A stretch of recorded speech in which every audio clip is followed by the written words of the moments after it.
আমার নাম মোহাম্মদ আব্দুল জলিল। আব্দুল জলিল, বয়স কত? এখন বর্তমানে বয়স 26। 26 বছর। ঠিক আছে, শুরু করেন আপনি একেবারে ছোটবেলা থেকে। আমার বয়স যখন 3 বছর, পদ্মা নদীর পাড়ে, তারপর নদীটা ভাঙা যায়। নদী ভাঙার পরে আমরা গ্রাম থেকে আসা পড়ি মুন্সিগঞ্জে আসা বসবাস করি।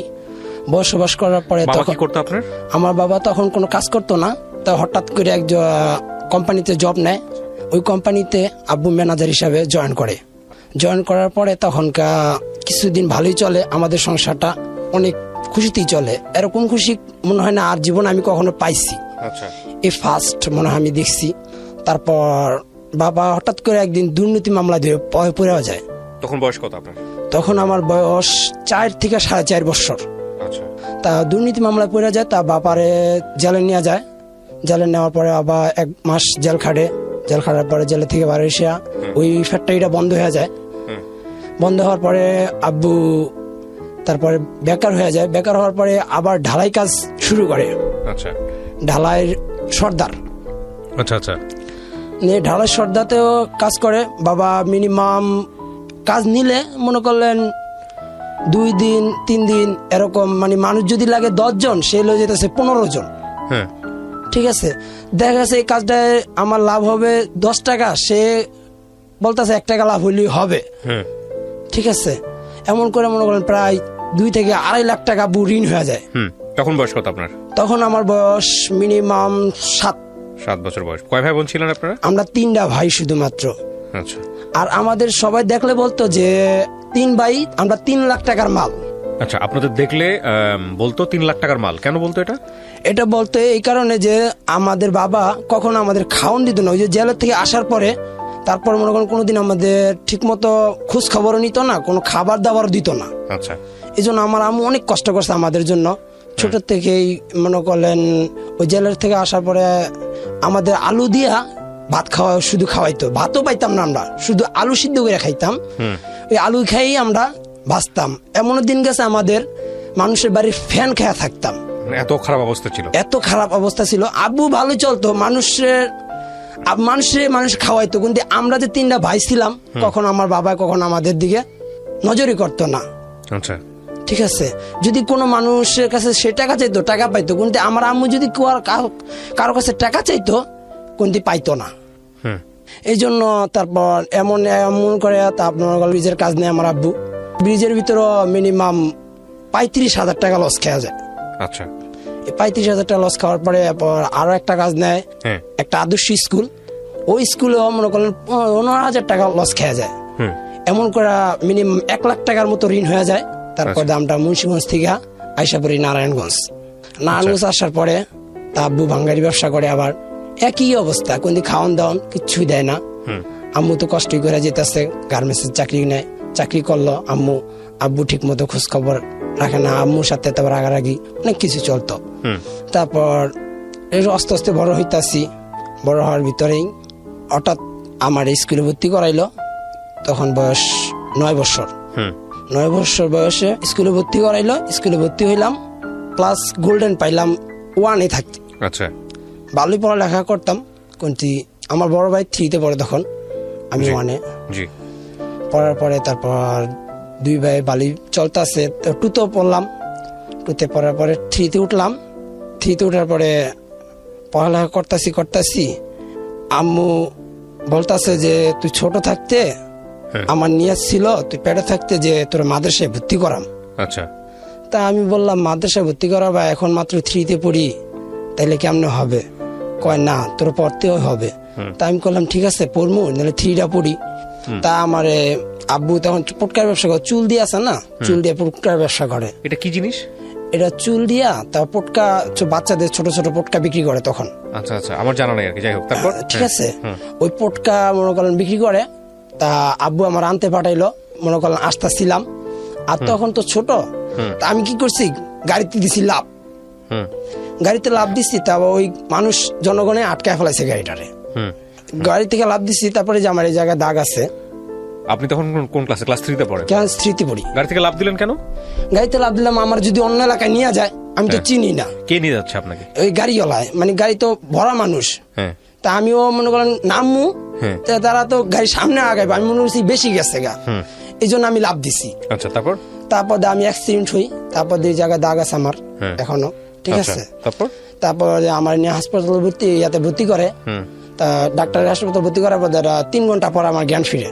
আচ্ছা, জ্ঞান ফিরার পর আম্মু আবার কইতাছে যে এত বিপদ হইতাছে পোলাটার উপর, পোলাটার তো নিয়ত করছিলাম মাদ্রাসায় দিমু, পোলাটা যেতে চাইতেছে না, ঠিক আছে। তা আমি কইছি যা হোক না, আর সুস্থ হই তারপরে যাই।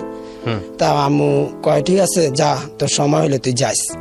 এর ভিতরে আরো বন্ধু বান্ধবের সাথে পরিচয় হয়ে গেল, ওই স্কুলের বন্ধু বান্ধবের সাথে পরিচয় হয়ে গেল গা। বন্ধু বান্ধবের সাথে চলতাছি হঠাৎ করে এক বন্ধু অফার দিল যে রেল লাইনের ওইগুলো আমরা ছুটামু, ছুটাইয়া বিক্রি করুম। তখন কিন্তু বাবা ঠিকই ওই আম্মু গার্মেন্টস থেকে মনে করলেন তখন 3500 টাকা বেতন পায়, ওই বেতন পাই আমাদের সংসার চলে, ঠিক আছে। আর বড় ভাই তখন আমাদের এই নিউ মার্কেট, ডায়ার বাজারের নিউ মার্কেটে আমার মামার দোকানে টেলারি কাজ করে। বড় ভাই জীবনে অনেক কষ্ট করছে আমাদের সাথে। তারপর কি করি, ওই ইয়াগুলা খুলাইয়া এমন প্রায় 2-3 মাস খোলাই তার মাঙ্গাই দোকানে বিক্রি করি।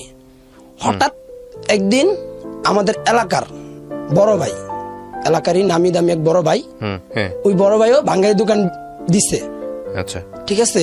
ওই বড় ভাইয়ের চোখে পড়ে যাই, খোয়াইতে গিয়া চোখে পড়ে গেলে গা, ওই বড় ভাই ধরে ফেলায়।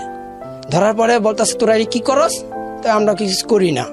তাহলে তোকে হাতে কেন আর তোকে কোমরও কেন, এগুলা তোরা এখনই পুলিশে দিয়ে দিম, ওকে, ঠিক আছে। তা বললাম ভাই আমরা তো ছোট মানুষ, আমাদের মাফ করে দেন, আর জীবনে হবে না, ঠিক আছে। কয় না তোর গার্জিয়ান লাগবে, তোদের গার্জিয়ান ছাড়া ছাড়ুম না, নাহলে পুলিশে দিয়ে দিব, এদি সরকারি মাল, ঠিক আছে। তা অনেক রিকোয়েস্ট করার পর এদিকে আবার আমার বাপেরে ওই বড় ভাই চিনে। আপনারা কি করছিলেন, মানে জিনিসটা কি ছিল? দেখবেন রেল লাইনের ভিতরে, ঠিক আছে, যে রামপা কাঠের ভিতর দিয়ে তারপর দেয়া ওই একগুলা গোল এক ধরনের ইয়ে আছে, ওগুলা আপনি চুরি করতেন? হ্যাঁ, চুরি করতাম। মানে ওই সময় চুরি করতেন না চুরি করার দলের সঙ্গে ছিলেন? কি ছিলেন? আচ্ছা, এদের সাথে পরিচয় হলো কিভাবে আপনার? এদের সাথে পরিচয় হয়েছে ওই ভাঙ্গাই দোকান থেকেই। আচ্ছা, ওরা আমার সাথেই চলতো এক সময়, তারাই আগে চুরি করতো, তাদের সাথে মানে ওই অভাব জিনিসটাই আমাদের ঘায়াল করছে। তারপর ওই থেকেই কেমনে গেলেন, ঘটনাটা বলেন তো একটু আমাকে, কিভাবে গেলেন? এত রাতারাতি তো জান নাই। হ্যাঁ, ঠিক আছে। এক বন্ধু আইলো, বন্ধু বলতেছে আজ একটা কাজে যাবো। বলতেছে কি কাজ? কয় আছে চল, ঠিক আছে। কয় গেলাম, তাই বলে না এই কাজ করতাম না, এই কাজ ভালো লাগে না। কয় না এই কাজে টাকা আছে। তখনকার মনে হয়তো 10 থেকে 12 টাকা কেজি লোহা, আচ্ছা, ঠিক আছে। 12 টাকা কেজি হইলে দেখা গেছে উঠি যদি 2 থেকে 3টা খোয়াইতাম 1 কেজি হয়ে যেত গা, ঠিক আছে। এমন 2 থেকে 3টা 1 কেজি হয়ে গেলে মনে করলেন দেখা গেছে প্রতিদিন দৈনিক খোয়ান যাইত 30 থেকে 40 পিস, ঠিক আছে। 30 থেকে 40 পিস দেখা গেছে ওটি হালকা লড়া থাকলে উড়ি পাথর দিয়ে বাড়ি দিলে খোয়া যায়। আচ্ছা, আপনি কটা করে চুরি করলেন? কোথা থেকে চুরি করতেন, কোন রেল সামনে থেকে? এটা হইতেছে কি আপনার নারায়ণগঞ্জ থেকে ঢাকা কমলাপুর উঠে, আচ্ছা, আপনার ইয়ার থেকে গ্যান্ডারির থেকে ধরা বাঙালি দোকানে বিক্রি করতেন? বাঙালি দোকান ছিল আমাদের এলাকায়, আচ্ছা, ঠিক আছে। কত করে কেজি বিক্রি করতেন? 12 টাকা। 12 টাকা কেজি, আচ্ছা। তারপর 3টা 1 কেজি হইতো, ওজন ছিল অনেক, ওয়েট ছিল। আরেকটা আছে লম্বা পদের, ওইগুলা 10-12টা দিলে 1 কেজি, আচ্ছা। এগুলো আবার নাট আছে, নাটও দেখা যায় অনেক সময় নাট আলগা হয়ে গেছে, ওই নাটগুলো খোয়াই আমরা বিক্রি করে ফেলাইতাম, আচ্ছা। বিক্রি করার পরে আপনি চলতেছে ওই ভাইয়ের সাথে তো ধরাই পড়ে গেলাম। তা আম্মুরে ডাকলো, আম্মু আইলো, তা কইলো আর জীবনে করবো না ভাই, এর জন্য মাফ করে দেন, আর কখনো হবে না। আপনি দেখলে তা পরে পুলিশের কাছে দিয়ে দিন। তা ভাই এমনি মাফ করে দিল, কইলো আর জীবনে যাতে এদের না দেখি। তা আমরা আর গেলাম না। অল্প ওই পথের থেকে ওই ছেলেদের সাথে আমার চলাফেরা বন্ধ, আচ্ছা।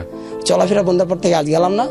এর মাঝে আমার আরো একটা মেয়ের সাথে, আমাদের বাড়ির এক মেয়ের সাথে সম্পর্ক হয়ে যায়। কোন বয়স কত তখন আপনার?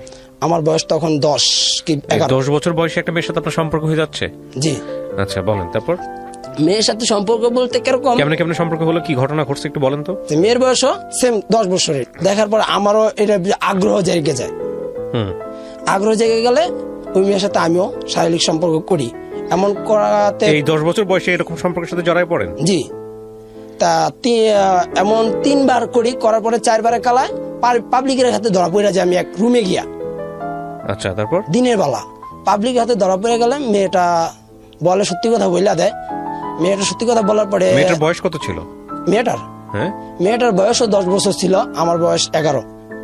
আচ্ছা, আমার সাথে আরেকটা ছেলে ছিল সোহান নামে, ওই যে বললাম বাড়িওয়ালার মেয়ে আছে, তার সাথে আর 2-3 জন আমরা লোক ছিলাম। এমন এরকম করতেছি, তা মেয়ে ধরা পড়ার পরে আমাদের বলে পুলিশের কাছে দিয়ে দিবে।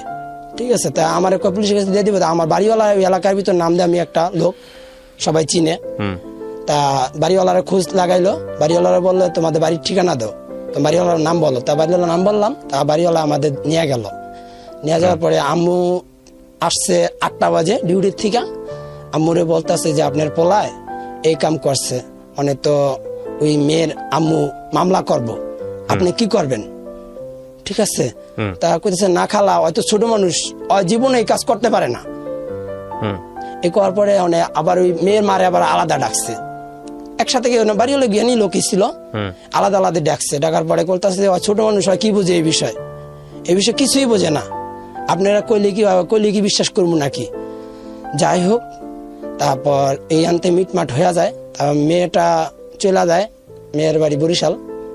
মেয়ে বরিশাল চলে যায়, মেয়ের বরিশাল পাঠায় দেয়। আমি তারপর মাদ্রাসায় ভর্তি হই। মাদ্রাসায় ভর্তি হইলে আমি আমাদের গ্রামের মাদ্রাসায় ভর্তি হই।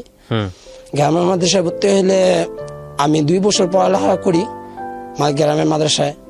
গ্রামের মাদ্রাসায় ভর্তি করে, তা আমার লজিংটা ছিল অনেক দূর। আমার নানা বাড়িতে থেকে পড়ালেখা করতাম। নানা বাড়িতে থেকে প্রায় 3 ঘন্টা, আমার মাদ্রাসার থেকে 3 ঘন্টা লাগতো আমার গ্রামের বাড়িতে যাই, মানে লজিংয়ে যাইতে। অনেক দূর মাদ্রাসা ছিল, 3 ঘন্টা পথ হাইটা যেতাম। মা আর বলতাম, মা এত দূর আমার ভাত খাইতে অনেক দেরি হয়ে যায়, হুজুরে পিঠায়, আর এত ইয়া করা পারা যাইব না, আমার একটা সাইকেল কিনা দাও। তা মা যেভাবে হোক মানুষের চায়া দায়া একটা সাইকেলের ব্যবস্থা করলো। সাইকেল মিকেল কিনা দিল। তার মামা, একটা মামা ছিল আমার, মামাটা দুবাই থাকতো।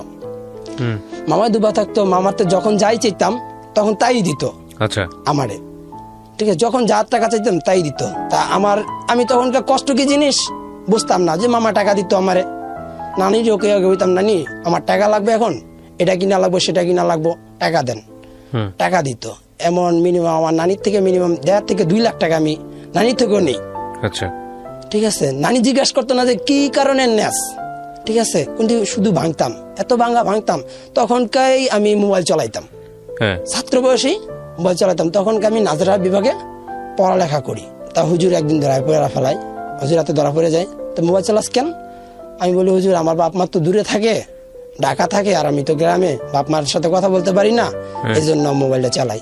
বলছে ঠিক আছে, তোর বাপ মা যদি গ্রামে থাকে, ঢাকাও থাকে, সমস্যা নাই, তাহলে আমার কাছে মোবাইলটা দে, তোর বাপ মায় ফোন দিলে তাহলে তুই ফোন ধরবি, তাছাড়া মোবাইল চালা নিষেধ।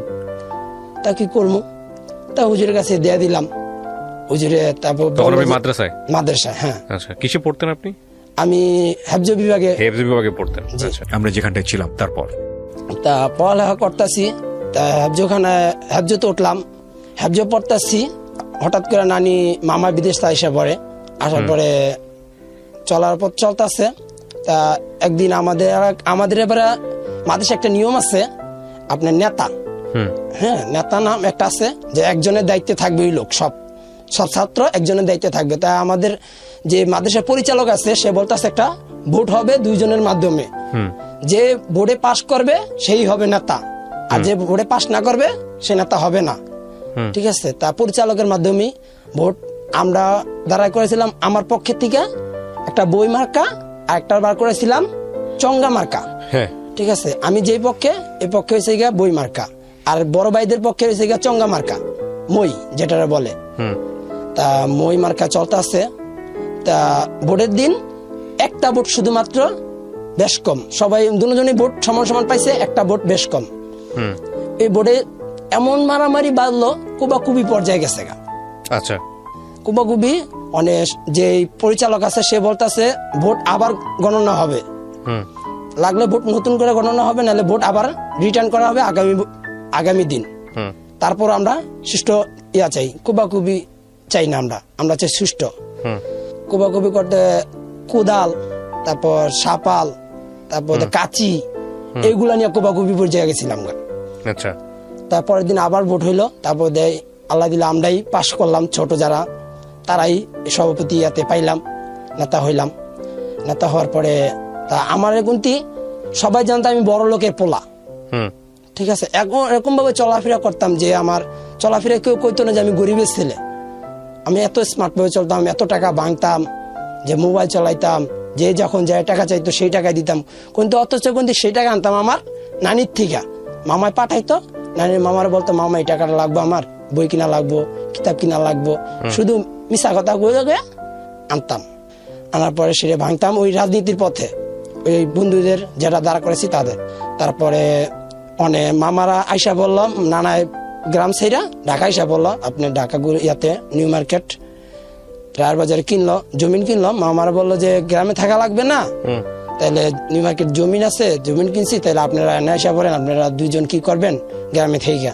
তা মামারা জমিন যা আছে সব বিক্রি করে তারা আইসা বললো। তারপর আমি আবার এখন তো একা হয়ে গেলাম গা, কই কি করবো, মানে তো খাওয়া তো লাগবে। মানে হুজুরে বললাম হুজুর আমার তো খাওয়ানোর ব্যবস্থা করতে হইব।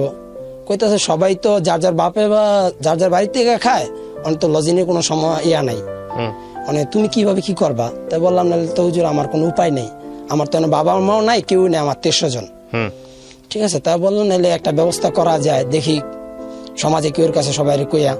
তা হুজুরে সমাজে একজন আমাদের পাশে গ্রাম ছিল, ওই গ্রামে 5 ওয়াক্ত নামাজ পড়াইবো, আর সকালে ফজরের সময় ফজরের পরে কিছু পোলাপাইন পড়াইবো, আর 3 বেলা খাওয়ান দিব, 300 টাকা মাসে দিবে। এই লজিংটা আমার নিয়ে দিল হুজুরে। তা প্রায় আমি 6 মাসের মতো হয় নামাজও পড়াইলাম, আবার পোলাপাইনও পড়াইতেছি, ভালোই চলতেছে আমার দিনকাল। এর ভিতরে আমার এক বন্ধু আসছিল ওই মাদ্রাসারই, ওই বইনেও ওই আমার মসজিদে পড়ালেখা করত। পড়ালেখা করার ভিতরে বন্ধুর বইনে আমারে একদিন প্রস্তাব দেয়, প্রেমের প্রস্তাব দেয়। তখন আমার বয়স 14 কি 15। তা প্রেমের প্রস্তাব দেয়, তা আমি কই না তুমি কই থেকে কি, আর আমি কই থেকে কি, কয় না আপনার আমার পছন্দ হয়েছে। তা আমি পছন্দ হয়েছে, তা ঠিক আছে চলুক। তা এমন করতে করতে চলতেছে দুজনের মাঝে ভালোই চলার ভিতরে।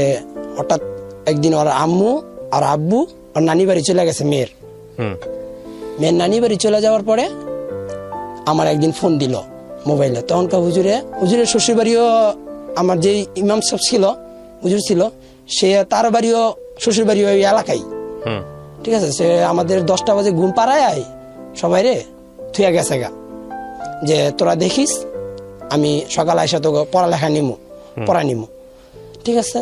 তা আমার আবার থুয়া গেল গা। তা আমরা তখন 10টা বাজে, 10টার পরে আমার ফোন দিল। ফোন দেওয়ার পর কইতেছে আপনি কই, আমি কই আমি তো মাদ্রাসায়, তাইলে কি করান যায়। আমার বাপ মায় তো বাড়িতে নাই, কেউ নাই, বাড়ি তো পুরা ফাঁকা, আপনি আসবেন।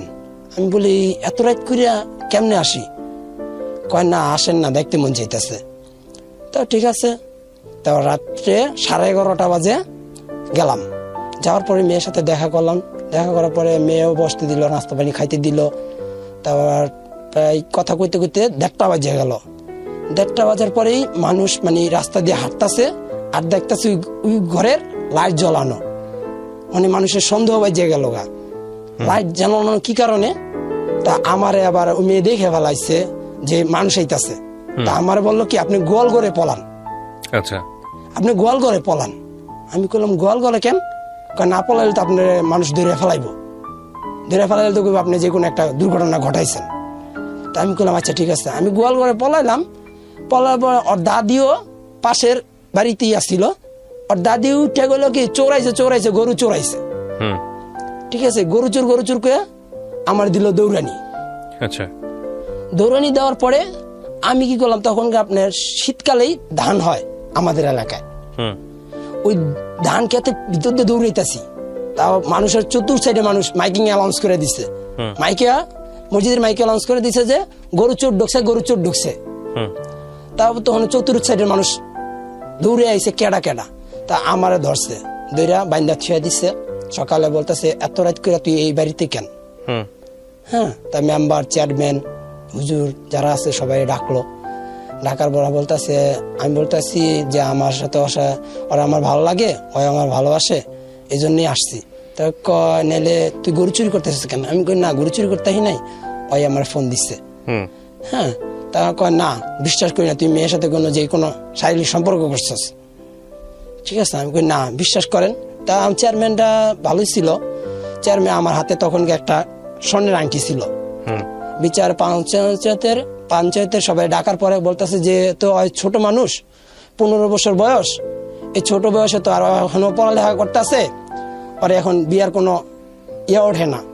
ঠিক আছে, আংটি আছে যেহেতু, ওর গার্জিয়ান যেহেতু ঢাকা, ওর এখানে কেউই নাই। ঠিক আছে, চেয়ারম্যান ছিল আমাদের উপজেলার চেয়ারম্যান, তা কেউ নাই।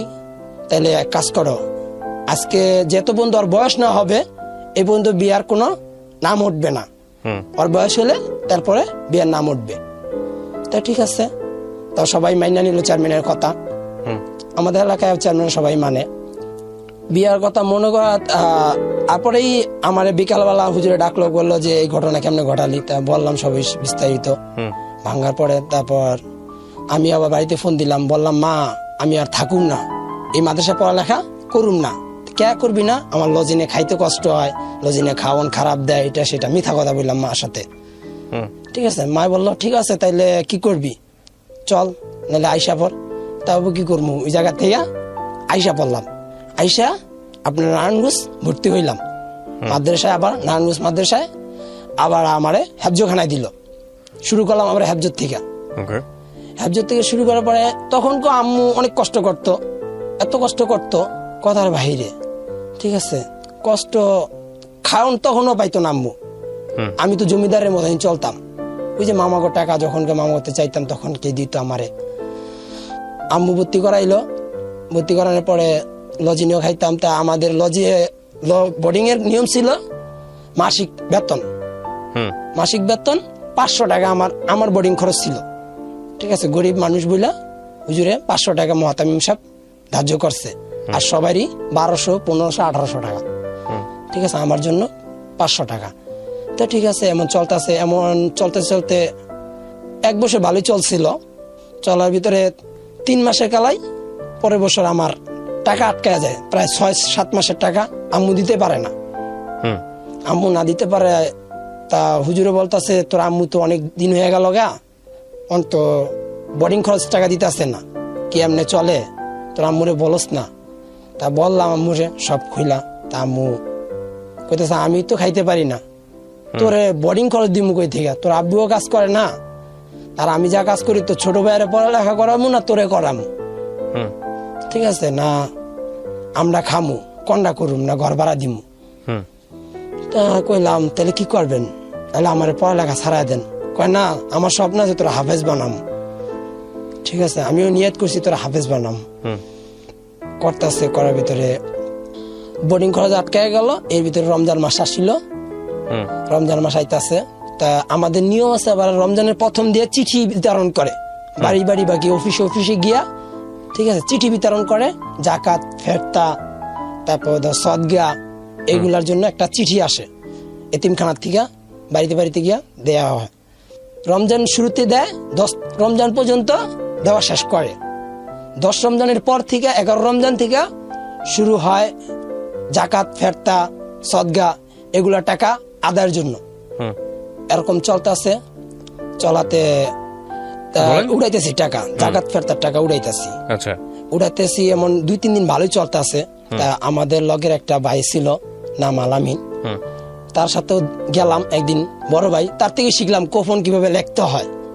ঠিক আছে, তা সে আমার এলাকায় আসিল, আন্ডারে ছিল। তা তাতে শিখাতে, তার বাড়ি আছিল কাউটাল, আমার বাড়ি ছিল ফতুল্লা। ঠিক আছে, তার আন্ডারে তার এলাকা, আমার আন্ডারে আমার এলাকা। মানে টাকা উড়াইতেছি এমন 5-6 রমজান, 16-17 রমজান ভালোই টাকা উড়াই দিলাম। হুজুরে প্রতিদিন দেখা গেছে 5,000, 10,000, 7,000 টাকা উড়াই দিতেছি জাকাতের টাকা। ঠিক আছে, 1 টাকাও মারি না, ভালোই চলে। চলতেছে হঠাৎ করে দেখি ওই আলামিন ভাইটাই, ঠিক আছে, দেখি যদি লোক দেয় 1,000 টাকা, ঠিক আছে, সে লেখতেছে 100 টাকা। ঠিক আছে, মানে কুপনের উপরে লেখতেছে 1000 টাকা, কুপনের নিচে লাগতেছে 100 টাকা। ঠিক আছে, তা ওই লোকটা যারা টাকাটা দেয় তারা কখনো খেয়াল করে না যেটা কি লাগতেছে, তারা তো বুঝতেছে 1000 টাকাই উঠাইছে। ঠিক আছে, তা আমিও আবার ওই জিনিসটা শিখে নিলাম। তা দেখলাম যে তো ভালো টাকা হয় মায়ের, আমাদেরও তখন টাকা দেয় না, আমরাও বুঝি না যে কত টাকা হয় কি করতেছে। ঠিক আছে, তা এমন করতে করতে তা 25 রমজান পর্যন্ত গেল। ওই বাইরে আমরা আবার রিটার্ন করলাম, হুজুরে বললাম হুজুর হ্যাঁ তো কাউটালের ছেলে, তাইলে হ্যাঁ কাউটাল দিয়ে দেন, আর আমরা তো দেখা গেছে ফতুল্লারই ছেলে। ঠিক আছে, তাহলে ফতুল্লা আমরা আমার এলাকা আমি সমাধান করবো। তা বললো ঠিক আছে, নাইলে তোমার এলাকা তুমি পারলে আলহামদুলিল্লাহ আরো ভালো, তাইলে তো আমার একটা লোক আরো বাড়ে, টাকা কিছু আসে, তাইলে আমার মাদ্রাসাটা ভালো মতন চালাতে পারো। ঠিক আছে, তা ঠিক আছে হুজুর, তা আমারে দেয়। দিতে গেলেই 25 রোজাতে প্রথম রোজাতেই আমি হুজুরে 15,000 টাকা কালেকশন করে দিই। ওই দিন কোনো টাকা মারি না। পরের রোজাতেই মনে করলেন 5,000 টাকা কালেকশনের ভিতরে হুজুর শুধুমাত্র আমি 8,000 টাকা দিই, আর 8,000 টাকা আমার ফান্ডে নিয়ে নিই। এমন করে আর দুইজনের সাথে আমি আর দুইজন নিয়ে নিই, একা না, এই 8,000 টাকা দুইজনে নিয়ে নিই।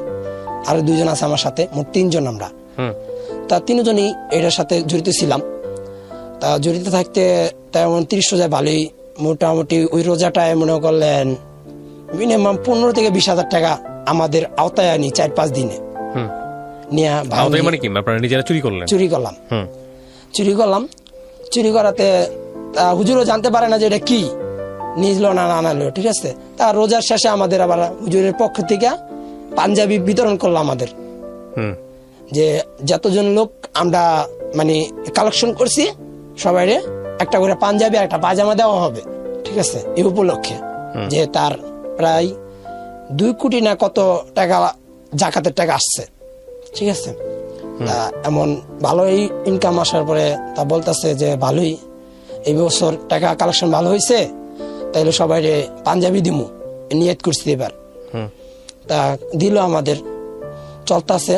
তারপরে এমনি কুরবানি দিল। কুরবানি তো আমরা এই চিঠি বিতরণ করি, কুরবানি তো চামড়া যখন চামড়া দেয়, মানুষ যদি চামড়া দেয় ওই চামড়া আমরা বিক্রি করে ফেলাই। চামড়া বিক্রি করি, তখনকার চামড়ার দাম ভালো ছিল। চামড়ার দাম ছিল একটা চামড়া 2500 টাকা, 3,000 টাকা বিক্রি করা যেত, বড় গরুর চামড়া। আচ্ছা, ওই চামড়া নিয়ে আমরা বিক্রি করতেছি। তা হুজুরে দিতাম কত 500 টাকা, কোপনে লিখতাম চামড়ার 500 টাকা জাকাতের ফান্ডে দেওয়া হয়েছে, অমুকে অমুক দিত। তা এমন করে কুরবানি দো প্রায় আমরা 20,000 টাকা মারি, 20,000 টাকা চুরি করি। চুরি করার পরে তা এর ভিতরে চলতেছে আমাদের কুরবানি ঈদ গেল গা। কুরবানিতে পরে আসলো আবার মাহফিলের ডেট আসলো। মাহফিলে কি করলো আমাদের দিল কোপনে টাকা উড়াইতে, মাহফিলের আয়োজনের জন্য টাকা উড়াইতে, যে মানে মার্কেটে গিয়া বাড়িতে গিয়া কিছু টাকা উড়াইতে কালেকশন করতে হবে। মাহফিলের 10 দিন আগে মাহফিলে গেলাম, মাহফিলের টাকা উড়াইতেছি। ওই মাহফিলের টাকাও মেরে দিলাম মিনিমাম 30 থেকে 35,000 টাকা। 35,000 টাকা মারার পরে তা এমন হুজুরে ধরতেই পারে না যে কিভাবে কি হইতেছে, হুজুর কখনই ধরতে পারে নাই। তা এমন করতেছি তার এমন করার পরে চলতেছে। মা তো আর টাকা দিতে পারে না, আমারে করে দিল বোর্ডিং এ ফ্রি, যে তোর মা তো টাকাই দিতে পারে না, এত গরিব, তাহলে কেমনে হইব যা তোর ফ্রি করে দিলাম। মানে আমিও কালেকশনটা আমার মতো কালেকশন মনে হয় না কোনো ছেলে করতে পারতো, মানে টাকার দিক দিয়ে আমি অনেক কালেকশন করতে পারতাম। ঠিক আছে, জাকাতের টাকা যে কোনো মহল্লার মানুষ সবাই আমার চিনত, ওই এলাকায় সবাই চিনে। ছোট থেকেই বড় হয়েছি নারায়ণগঞ্জ, 20 বছর যাবত, তা 15 বছর চলে। ওকে প্রিয় শ্রোতা, ছোট্ট একটা বিরতি নেবাছিলাম, তারপর চলতেছে। তা এলাকায় সবাই আমার চিনে পরে সবাই বলতেছে যাক ছেলেটা হাফেজ হইতেছে, মনে হয় ভালোই হইব, সমস্যা নেই। জাকাতের টাকা যাতে যা চাইতাম তাই দিত, নিতাম। নেওয়ার ভিতরে তারপর হুজুর কইতেছে যেহেতু অনেক তোর মায়ের তোর কালেকশন দিতে পারে না, আর তোরও তো পাঞ্জাবি পায়জামা কোনো লঙ্গি টঙ্গি কিছু নাই, তুইও চলাফেরা করতে পারস না, তাইলে এক কাজ কর, আমার একজন লোক লাগবো, আমারে বলছে ঠিক আছে পড়াইতে হইব, 3টা মেয়ে পড়াইতে হইব। ঠিক আছে, আপনার গ্যান্ডারিয়া, মানে ফতুল্লার থেকে প্রতিদিন আমাদের আবার একটা নিয়ম আছে, সকাল 9টার থেকে 11টা পর্যন্ত ঘুমানোর টাইম। ঠিক আছে, ওই টাইমটা আমি কি করতাম, না ঘুমাইয়া ওই লজিং করাইতাম।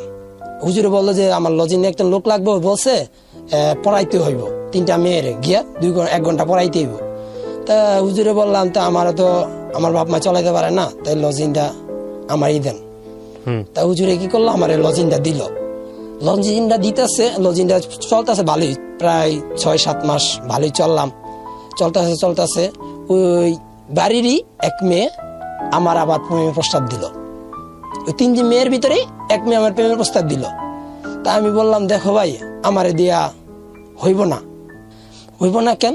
আমি কই, ভাই দেখো, আমি গরিব ঘরের পোলা, আমি এতিম। মেয়েটাও জানতো আমি এতিমখানায় পড়ালেখা বলি বলে আমার জানতো এতিম। আসলে সে জানতো না যে আমার বাপ মা আছে। ঠিক আছে, তাই আপনি এতিম, সমস্যা কি? আমার তো বাপ মার টাকাও অভাব নাই, আমার বাপ মার প্রচুর টাকা আছে, আমরা 1 ভাই 1 বোন, সমস্যা কি? আপনার টাকা পয়সা যা লাগে আমরা দিমু, তারপর আপনারা চাই। আমি কই, না ভাই, তা হবে না। তা না বুঝাইতে মেয়েটা আমারে বলে, ঠিক আছে, না বললে আর কি করবো, নাহলে কালকে থেকে আমার পড়ান লাগবে না। ঠিক আছে, তা আমি আবার আমার বাপ মারে জানাইলাম। তা বাপ মারে বললো, না, ওর রাগ করে বসে, এটা ওর মনে ছোট মানুষ তো, এই জন্য। তা আমি বললাম, ঠিক আছে, আমি পড়াবো। তা মেয়েটা এমন করতে করতে মেয়ের সাথে ভালোই সম্পর্ক হয়। মেয়ের আবার আমি নিজে প্রস্তাব গ্রহণ করার পরে মেয়ের কাছে যাই চাই তাই দিতেছে। মেয়ের যদি বলি আমি এখন 5,000 টাকা লাগবো, কই থেকে না দেয় সেটাও জানি না। ঠিক আছে, আবার যদি বলতেছি এখন মোবাইল কিনা লাগবো, মোবাইল কিনা দাও, কিনে দিতেছে। আবার যদি কই আমার পাঞ্জাবি কিনা লাগবো, এটা নাই, লুঙ্গি নাই, তেল নাই, সাবান নাই, এটা কিনা লাগবো, আমার তার বাপ মা নাই। ঠিক আছে, মেয়েটার সাথে আমি একটা ফলস করি, যে মিথ্যা কথা বলি যে আমার বাপ মা নাই। মেয়েটা তো জানি আমরা এতিম। ঠিক আছে, এই জন্য ওই আগ্রহটা করে। তা আমারে এতিম ভাইবা নেয়। এতিম ভাইবা নিলে মেয়েটা এমন চলতে মেয়েটা প্রায় ইন্টারে পড়ালেখা করে। তখন ইন্টারে পড়ালেখা করে, মেয়েটা জানে না যে আমি এতিম। মেয়েটা জানে এতিম, আমার বাপ মা আছে সেটা জানে না। হঠাৎ একদিন বাড়ি আমার মাদ্রাসার দিকে আসে, মানে গন্ডারির থেকে আমার মাদ্রাসায় যায়, আমার দেখার জন্যই যায়। তা মেয়ের খালার বাড়ি ছিল আবার ফতুল্লাই। তা মেয়ে খালার বাড়িতে বেড়াইতে আইসা আমার ইয়াতে ওঠে, ফতুল্লা মাদ্রাসা ওঠে। মাদ্রাসা উঠলে তা আমার দেখে কি আমি এক মহিলার সাথে কথা বলতেছি। ঠিক আছে, মহিলাটাই কিন্তু আমার মা। ঠিক আছে, তা মেয়েটা ডাক কিছুই দেয় না আমারে, না দিয়া পরের দিন আমি আবার পড়াইতে গেছি। তা আমার বলতেছে, আপনি যে একজন মহিলার সাথে কথা বললেন, ওই মহিলাটা কেডা? তা আমি বললাম, মহিলাটায় ওই একজন ছোট ভাই আছে, ওই ছোট ভাইয়ের মা মহিলার খুঁজতেছে। তা বললো, ছোট ভাই? আচ্ছা, যাক, সমস্যা নেই। এমন করতে করতে ওই খালতো ভাই আবার ওর খালতো ভাই আমার সাথে পড়ালেখা করতো। ওই খালতো ভাইয়ের কাছ থেকে কেমনে জানি খবর পাইলো যে আমার মা বাবা আছে। তখন তো মেয়ে আমারে ডাকছে 2013-12 সময়। তা মেয়ে আমার ডাকার পরে বলতেছে যে আপনি আমার সাথে মিছা কথা বললেন কে? আমি না হয় ভুলেই বুঝলাম যে আপনার বাবা নাই, মা নাই, আপনি এতিম। ঠিক আছে, আপনি আমার সাথে মিছা কথা বললেন কেন? আপনি তো একটা কোরআনের মানুষ, কোরআনের পাখি। ঠিক আছে, আপনি তো যেখানে পড়ালেখা করতেছেন, আপনি কোরআন শরীফ পড়তেছেন 3 বেলা, আপনি এত মিছা কথা কিভাবে কইতে পারলেন? ঠিক আছে, তা আমি কই, না, আমার বাবা মা নাই। তখন, না, আমি বিশ্বাস করি না, আপনার বাবা মা আছে। তা আমি কই, বিশ্বাস না করলে তুমি আমার মাদ্রাসায় গিয়া খোঁজখবর নিয়ে দেখো। ঠিক আছে, তা মেয়েটা আমার সেদিনও বিশ্বাস করেই নেয়। বিশ্বাস করার পরে এমনই 2 মাস চলতেছে। প্রায় মেয়েটার পড়ালেখা চালাইছিলাম প্রায় 2-1.5 বছর। মেয়ের সাথে সম্পর্ক প্রায় 1-1.5 বছর। তা মেয়েটা একদিন হঠাৎ করে আইসা দেখে কি ওই মহিলার সাথে আমি আবার কথা বলতেছি, আমার মার সাথেই। বিকালে হঠাৎ করে মানে আসছিল যে মহাতামিম সাহেবের সাথে কথা বলবে, বললা দেখবে কি এতিম নাকি বাবা মা আছে, এই জন্যই আসছিল মূলত। তা দেখি ওই মহিলার সাথেই কথা বলতেছি। তা আবার পরের দিন আমি গেলাম, যাওয়ার পরে মেয়েরা বলতেছে যে আবার যে সেই মহিলারই আপনার সাথে কথা বলতে দেখলাম, আপনি সত্যি করে বলেন। ঠিক আছে, আমি কই না এটা আমার মা না। কয় না এটাই আপনার মা, আপনার চেহারার মতনই লাগে। তা এমন করতে করতে যা ভালোই গেল। তো মেয়ে আবার করলেন নাহলে আপনি আমার বিয়া করেন। ঠিক আছে, আমি কই দেখো আমি তো হপায় পড়ালেখা করতেছি, অনেকে বিয়ার বয়স হইলো। ঠিক আছে, কয় বিয়া না করলে আমি মারা যাবো। কেন মারা যাইবা? কয় আপনার স্যার আমি কিছু বুঝি না। ঠিক আছে, তাই আমি কইলাম মারা যাইবা কইলে কি হয়ে যায়? আমি কি গরিবের ছেলে এতিম, আর তুমি হচ্ছে ধনীর মেয়ে, তোমার সাথে কি আর আমার সাথে মিলে? জল আর পানি কই থেকে কই? তারপর কয় গরিব ধনী কিছু বুঝি না, যদি এই জায়গায় আমার বাবা মা কিছু বলে সেটাও আমি বাবা মার একটা রেল দিমু, আর যারা যা করা লাগে সেটাও আমি বুঝুম। তারপর আপনারা আমি চাই, আপনারা স্যার আমি আর কিছু বুঝি না। এমন করতেছে। তারপর যাক আমি যেভাবে হোক সত্য কথাটা বইলা দিই মেয়ের যে আমার বাবা মা আছে, তুমি আমার মাইনে নিতে পারবা, আমার বাবা মার কাছে যেতে পারবা। তখন কাই মেয়ে অজ্ঞান হয়ে যায়, কথা শুনেই অজ্ঞান হয়ে যায়। অজ্ঞান হওয়ার পরেই মেয়ের বাড়ি থেকে খবর আসে যে আপনার আগামীকাল থেকে আর আমার মেয়ের পড়ান লাগবে না। ঠিক আছে, যাক পড়ান লাগবে না, যাক বালিশ চলে। পড়ালেখা ওখান থেকে আবার স্টপ হয়ে গেল। হওয়ার পরে যাক পড়ালেখা নিয়ে করতেছি। আবার এসে বললো রমজান মাস, রমজান মাসে আবার কালেকশন শুরু করলাম। রমজান মাসে কালেকশন করতেছি ওই টাকা কিন্তু মাটিয়েছি। দৈনিকই দেখা গেছে 2,000, 4,000, 5,000 টাকা এমন মারতেছি। এখন আগে যে দুইজন ছিল গেল 2 বছর আগে, তাদের বাদ দিয়ে নতুন আরো 2জন নিছি, তাও ছোট ছোট। ঠিক আছে, আমার থেকে ছোট ছোট, যে তারা না আমারে না দেখে যে আমি কত টাকা লেখতাছি আর কত টাকা নিতাছি পকেটে। ঠিক আছে, ওইটা তা এমন করে প্রায় নিয়ে গেলাম ওই রমজান মাসে 50,000 টাকা। 50,000 টাকা নিয়ে আমি কিন্তু ঠিকই পুরো ধনীর ছেলে যেভাবে চলে আমি জলিল সেভাবে চলতাছি। হুজুরে কয় তুই যে এত স্মার্ট, এমন টাকা পয়সা কই পাস? তোর মা বাবা তো টাকা দেয় না। ঠিক আছে, তাহলে কই টাকা পাস? তোর তো খাওয়ান দাওয়ানোর দেখি অভাব পড়ে না, সবাই আলু ভর্তা দিয়া ডাল দিয়া। ঠিক আছে, লজিনে যা পাক করে তাই, আবার তুই দেখি ডিম পাক করে খাস, আলাদা ডিম ভাজিয়া খাস, এই টাকা পাস কই? আমার বলতাস হুজুরে। তা বললাম হুজুর আমার পরশু দিন আম্মু 100 টাকা দিয়ে গেছিল, ওই টাকাই রেখে দিছি, একটা ডিম না খাই। কিন্তু সত্যতে কথা বলতে কোনো টাকাই আম্মু দেয় নাই।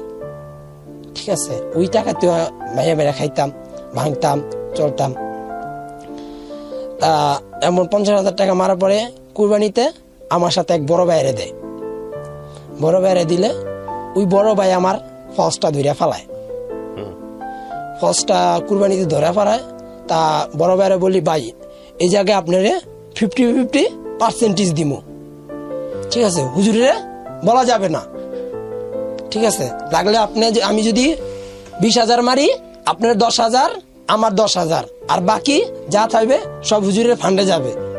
ঠিক আছে, আর হুজুরে বলা যাবে না। ঠিক আছে, ওই বড় ভাইও ঠিক হুবহু একই কাম করে আমার সাথে। ঠিক আছে, যাক ভালোই। এমন চলতে আছে 3 বছর মারলাম প্রায় 2 থেকে 2.5 লাখ টাকা। 2.5 লাখ টাকা মারার পরে মাদ্রাসার আর পড়ালেখা দেখি ভালো লাগে না, পড়ালেখা মন চায় না, লজিনে খাওয়ান ভালো লাগে না। বাবা মারে কইলাম মা পড়ালেখা করুম না। মায়ে কয় রক্ত লাগলে বেচা দিমু, তাও পড়ালেখা করতে হইব, পড়ালেখা ছাড়া যাইব না। আমি কইছি না রক্ত বেচন লাগবো না, আমি পড়ালেখাই করুম না, আমার মনই টানে না পড়ালেখা করতে। বড় ভাই বললো যে নাহলে বাড়িতে জায়গা নাই, তুই কই যাবি জায়গা? আমি বললাম যে লাগলে যামুগা, তাও আমি পড়ালেখা করুম না, আমার পড়ালেখায় মনে বসে না।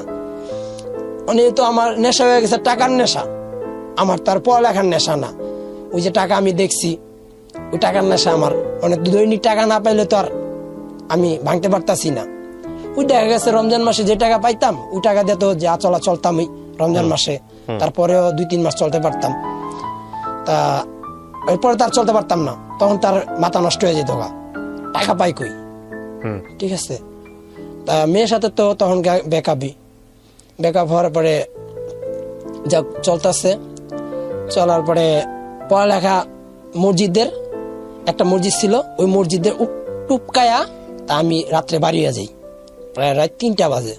টুপকায়া বাড়িয়ে গিয়া মাঝে সাথে পালায় যাই, পালায় যায়। তারপর আর মাদ্রাসা যাই না, মাদ্রাসা ওখান থেকে আমার স্টপ বন্ধ হয়ে যায়। মাদ্রাসা বন্ধ করার পরে বাপ মা আবার ধরে আনে, তা আমার আর রাখতে পারে না। দেখা গেছে হুজুর রান্দা ঘুমাইছে, আমি রাত 12-1 বাজে ওয়াল টপকায় গেছি গা, ওয়াল টপকা গিয়া পড়ালেখা ছাইড়া দিছি। তা এমন করতে করতে আমার এক বন্ধু ছিল, হানিফ করে নাম, ওই বন্ধুর বাড়িতে উঠি। কইছি এখন তোমাকে দরকার নাই, আমার বাপ মা দরকার নাই, আমি পড়ালেখা করবো না, আমার লাগবো টাকা, আমি টাকা চাই। তা বলতেছে টাকা চাস, পড়ালেখা করলে যে টাকার অভাব পড়বে না সেটা জানোস? আমি কই পড়ালেখা আমার মন চায় না, আমার লাগবো টাকা, আমি টাকার মানে কাঙ্গাল। কয় টাকার দরকার, দেখ জীবনে অনেক কষ্ট করছো, ঠিক আছে, ভাত খাইতে ভাত পাস নাই, এখন তো এক মুঠো ভাত তো পেটে পড়ে, তখন তো এক মুঠো ভাতও তো পেটে পড়ে নাই, সেই কথাটা সে একটু স্মরণ কর। কইছি সেই দিন গেছে গা, এখন তার ছোট নাই, এখন বড় হয়েছি, ঠিক আছে, অনেক টাকার দরকার। এমন করতে করতে টাকা অনেক টাকা মা বাবা মাইনা নিবই না ঘরে, মা বাবা মাইনা নেয় না, বন্ধুর বাড়িতেই থাকি, বন্ধুর মার সাথে অনেক কথাবার্তি কই, কথাবার্তি কইতে কইতে বাপ মার সাথে অনেক বুঝায় পড়ায়, বন্ধুর বাপ মায় বুঝায় পড়ায় নেয় বাড়িতে। তারপর কাজে ভর্তি হই, একটা কাজ আছে দেখছি কোম্পানি, ওটাতে জয়েন নেই, ওটাতে জয়েন করে 2 মাস চাকরি করি।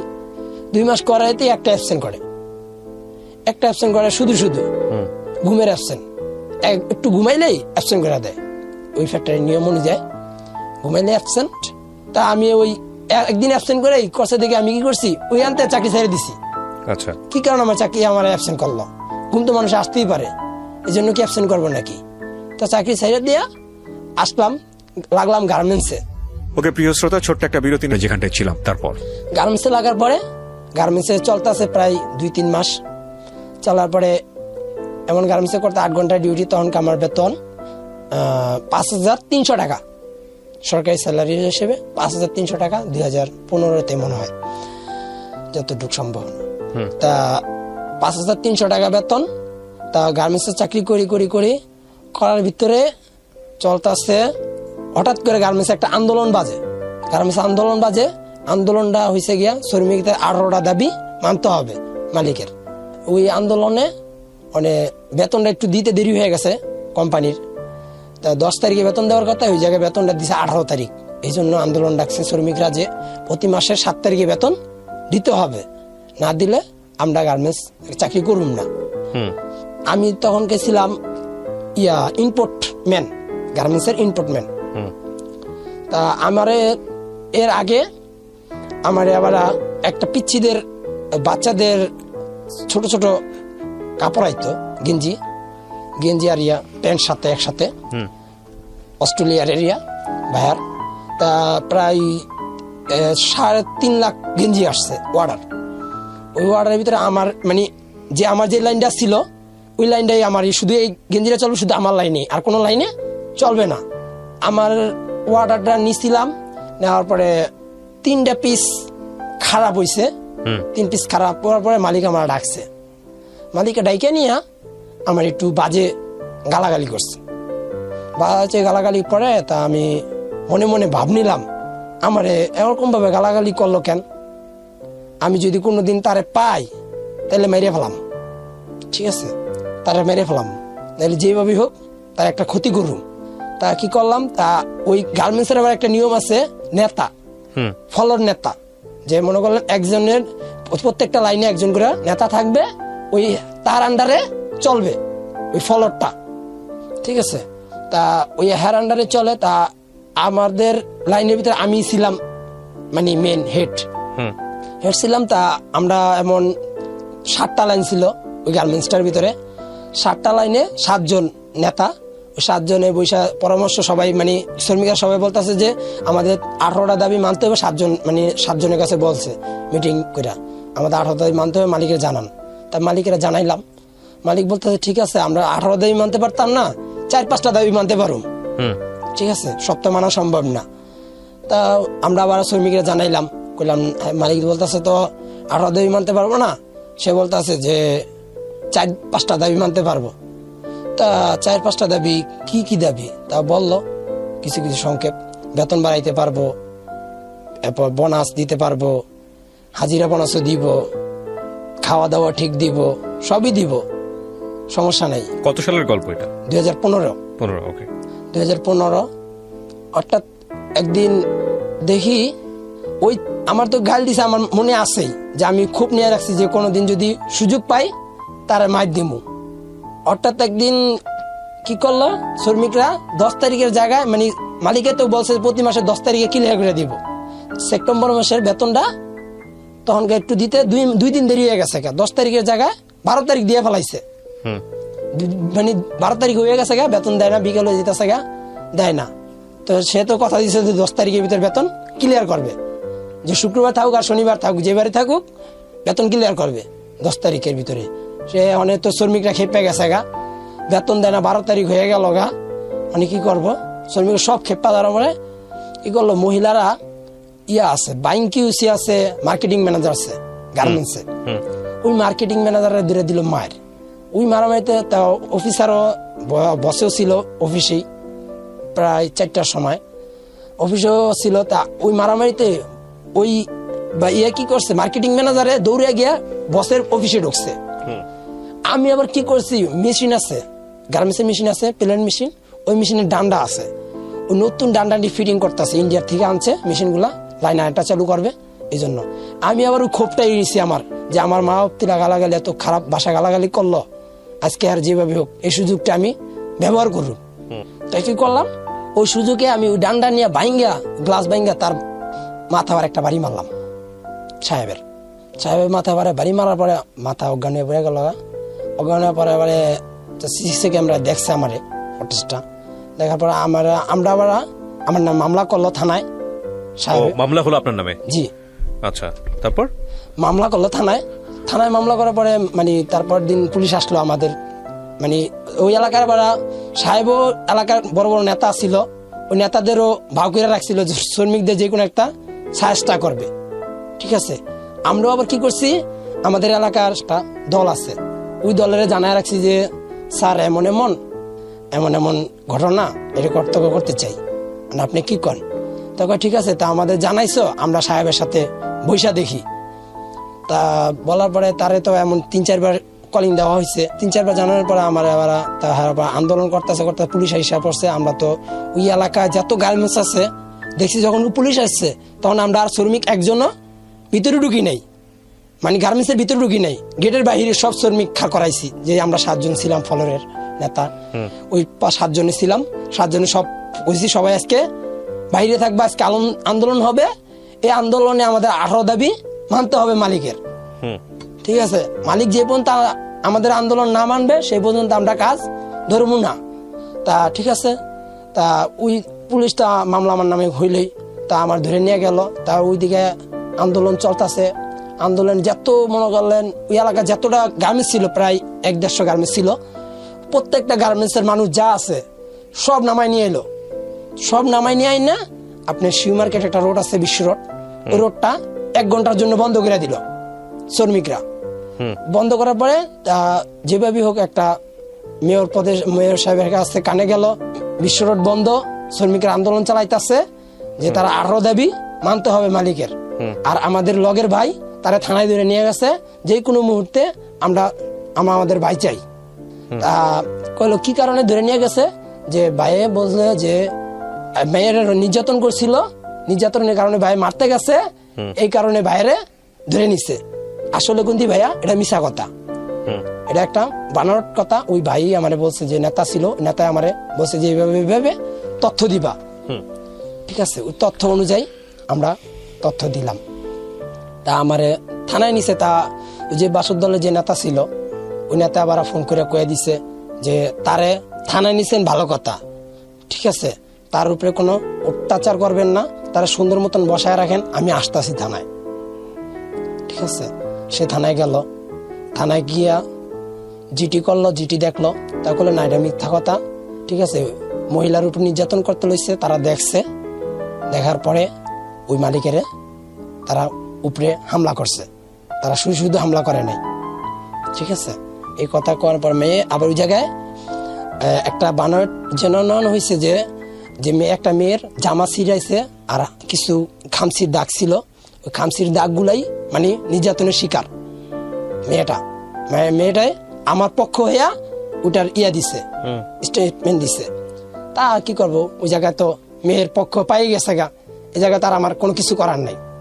এই জায়গায় আমারে ছাইরা দিল, ওই অফিসে স্যারের কথা শুনে ছাইরা দিল। ছাইরা দেওয়ার পরে 18 দাবি মানলো, কোম্পানি মানে নাই, তাকে বলছি যে লাগলে কোম্পানি বন্ধ করে দিমু, তারপরও আমরা কোম্পানি চালাম না, শ্রমিক থেকে শুরু করে যত স্টাফ ছিল সবারই ছাঁটাই করুন।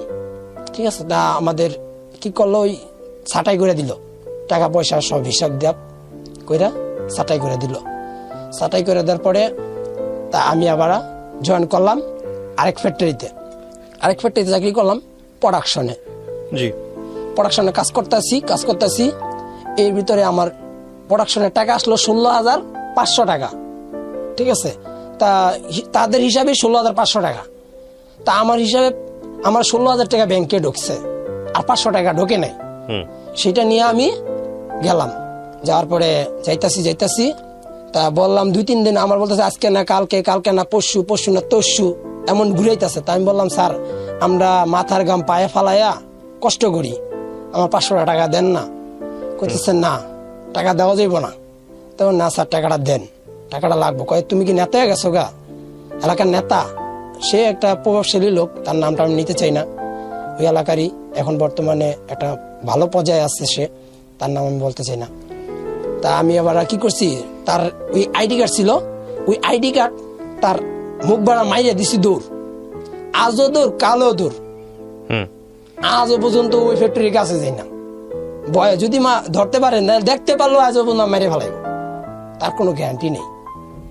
তার এমন বড় লেভেলের ক্ষমতা হাত আছে। তারপরে চাকরি নিলাম 2016-তে, 8 ঘন্টায় ডিউটি, ভালোই ডিউটি করতেছি। তা তখনকার বেতন 4500 টাকা বেতন, 8 ঘন্টায় ডিউটি। তা করতেছি করার ভিতরে 8 ঘন্টার ডিউটি, কিন্তু আমার একটা ভালো অভ্যাস ছিল, ওভার টাইম করতে পারতাম ভালো। ওভার টাইম আমার রেকর্ড আজও পর্যন্ত কেউ ভাঙতে পারে নাই, 180 ঘন্টা ওভার টাইম, এক মাসে 180 ঘন্টা ওভার টাইম। আমার 4500 টাকা বেতন হলে কি হবে, কিন্তু দেখা গেছে প্রতি মাসে 16,000 টাকা, 17,000 টাকা, 20,000 টাকা উঠাতে পারতাম। ওভার টাইম, নাস্তার টাকা, প্রোডাকশন, অনেক ধরনের টাকা ছিল তখন, টাকা ছিল। তা 8 ঘন্টা ডিউটিও করি, ডিউটি করতেছি। এর ভিতরে এক বন্ধুর সাথে পরিচয় হইলো, আমার ওই মাদ্রাসারই আলমগীর করার নাম, সে আমাদের পাশের মেলেই টেক্সটাইল মিলে কাজ করে। টেক্সটাইল মিলে কাজ করতেছে মানে এক মেয়ের পরিচয় আর করলো, পছন্দ হইলো, মেয়ের প্রস্তাব সবই দিল। 16 ডিসেম্বর আমার নিয়ে ঘুরতে গেল, আমার সাথে করে নিয়ে ঘুরতে গেল, মেয়ের সাথে করে ঘুরে টুরে আসলো, ছবি টবি তুললো মেয়ের সাথে করে। তা মেয়েটারে যে আরেকটা ছেলে পছন্দ করতো, ঠিক আছে, ওইটা কিন্তু আমার ওই আলমগীর বন্ধু জানতো না। ঠিক আছে, ওই মেয়েটা যে ছেলেটা পছন্দ করতো, ওইটা ওই ছেলেটার বন্ধু। আচ্ছা জলিল, বর্তমানে আপনি কি করেন? বর্তমানে আমি জবই করি এই টেক্সটাইল মিলে। আচ্ছা, বিয়ে শাদী করেছেন? জি।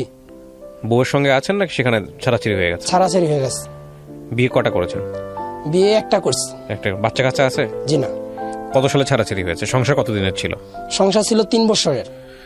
এই যে এতগুলা ভুল আপনার জীবনে, মানে এত রকমের ভুল, এই ভুলগুলা কি কারণে আপনার কি মনে হয়? একের পর আপনি ভুল করে গেছেন, চুরি থেকে শুরু করে, মারামারি থেকে শুরু করে, অনৈতিক শারীরিক সম্পর্ক থেকে শুরু করে, কোনো কিছু বাদ দেননি। আপনার কি মনে হয় এই ভুলের পেছনে কারণটা কি? আমার মনে হয় ভুলের পিছনে কারণ শুধু আমার আব্বু। ঠিক আছে, কিভাবে? হ্যাঁ, আব্বু যদি আমাদের একটু কেয়ার করতো, ঠিক আছে, আমাদের 3 বেলা খাওয়ান দিত, আর আমাদের খোঁজ খবরটা নিত, আর আমাদের যদি মনে করলেন সবসময় একটা বাবার যে দায়িত্ব, সেই দায়িত্বটা পালন করতো, তাইলে মনে হয়তো আমার কাছে আমরা এরকম ভুল পথে যাইতাম না। বাবা যদি একটু আমাদের কেয়ার করতো। শুধু কি তাই? আপনি যখন এখন, আপনার বয়স কত এখন? এখন 26 বছর বয়স। এখন তো আপনি বোঝেন, বোঝার পরেও তাহলে আপনি সেই ভুলগুলোর মধ্যে কেন থাকেন? কেন সেখান থেকে বের হয়ে আসতে পারেন না? খারাপ লাগে না আপনার এই ভুলগুলো করলে? এই যে মানুষের এত ক্ষতি করলেন, এত ক্ষতির মধ্যে আছেন, করতেছেন, অনেক কিছু আমি আনতে পারলাম না এখানে। এটা আপনার তো এই জীবনের গল্পটা এরকম না হয়ে তো ভালো হতে পারতো, সেটা আপনার ইচ্ছা করে না কখনো? জি, আমার ইচ্ছা করে আমি ভালো হয়ে চলতে, কিন্তু মানুষ আমার ভালো হইতে দেয় না। ঠিক আছে, মানুষ আপনাকে ধরে রাখে যে তুমি ভালো হতে পারবো না, এরকম বলে মানুষ। সমাজের মানুষ এমন একটা জিনিস, মনে করলেন ভালো হইতে গেলে পিছের মানুষ ভ্যাগিগুলা বিষয়টা আসলে এরকম না। আপনি যদি খারাপ হতে চান আপনার সামনে খারাপ জিনিসগুলাই আসবে, আপনি যদি ভালো হতে চান তাহলে আল্লাহ আপনার সামনে ভালো জিনিসগুলাই দিবে। ঠিক আছে, সো আপনার চাওয়াটা ঠিক আছে কিনা সেটাই হচ্ছে বড় কথা। তবে আপনার ভেতরে নিশ্চয়ই ভালো কোনো উদ্দেশ্য আছে, এখনো জীবিত আছে, নইলে আপনি কেন আসবেন এই এই এই অনুষ্ঠানে আপনার নিজের গল্পগুলো বলতেন? তো আপনি কেন বললেন এই গল্পটা, আসলে কেন বললেন? ভাই আমি গল্পটা বলছি এই কারণে যে আমার মতো ভুল আর কোনো মাদ্রাসার আর কোনো লোক না করুক, কোনো লোক না করুক, বিশেষ করে মাদ্রাসার ছাত্ররা না। সব মাদ্রাসার ছাত্ররা আপনার মতো না, নিশ্চয়ই না। আপনি নিজে ভুলের মধ্যে আছেন এখনো, নাকি ভুল থেকে বের হয়ে গেছেন? আপনি যে মানুষকে জ্ঞান দিবেন সেটা তো পরের বিষয়, আপনি নিজে কি এখনো ইনভলভ আছেন? জি না, আমি এখনো বর্তমানে এই ডিগুলার ভিতর নাই। এখন আমি আল্লাহ দিলে অনেক ভালো হয়ে গেছি। এখন আপনি নিজে বের হয়ে আসতে পেরেছেন? জি ইনশাল্লাহ বাইরে হয়ে যেতে পারছি। এখন মানে আমার বিবেক আমাকে বারবার প্রশ্ন করে যে তুমি এত ভুল করছো, আর ভুল করিও না। ঠিক আছে, আমার বিবেক আমাকে এখন প্রতিদিন রাত্রে আমার শুধু নাড়া দেয়, এখন আল্লাহর দিকে তাকাও, যা করছো ভুল আগামীতে আর করিও না। প্রিয় শ্রোতা, আমি একটা জিনিসই আপনাদেরকে বলবো, এখানে সমস্ত কিছু ওর পরিচয় গোপন রেখে আমরা আজকে ওকে উপস্থাপন করেছি। আমাদের সমাজে যেই সব ছেলেমেয়েরা ছোটখাটো বিভিন্ন ধরনের অপরাধের সঙ্গে জড়িত, যারা আমাদের হরহামেশাই চোখে পড়ে, এদের মধ্যেই ও একজন। আমি আসলে অতটা ইনডিটেলি ওকে উপস্থাপনও করতে পারিনি, সেটা আমার অনুষ্ঠানের সীমাবদ্ধতা, এবং আমি সীমাবদ্ধতা বলবো না, আসলে সামাজিক সীমাবদ্ধতা থেকেও বলবো, উপস্থাপন করা যায় না সেই জায়গাটা থেকে। তো আপনাদেরকে শুধু বলবো যে কি ধরনের ছেলেমেয়েরা আসলে এই ধরনের অপরাধের সঙ্গে যুক্ত হয়, আপনারা কিছুটা হলেও বুঝতে পারলেন আজকের এই অনুষ্ঠান থেকে।